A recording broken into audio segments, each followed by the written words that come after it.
الكبابجي بترحب بمدرب نادي الاتحاد السابق سيد البلد والمدير الفني الحالي النادي الهلالي الليبي مستر زوران مانولوفيتش.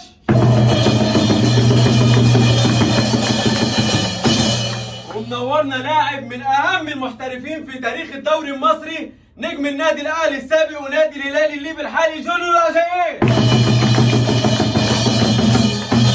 وبنتشرف بوجود مدير الكرة بنادي الهلالي الليبي كابتن مصطفى تاجوري.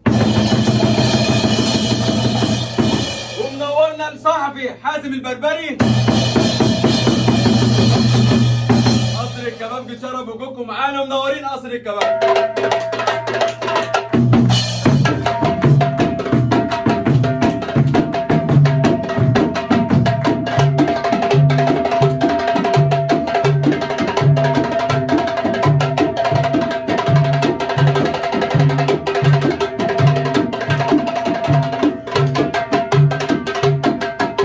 قصر الكبابجي رقم 1 في الشرق الأوسط.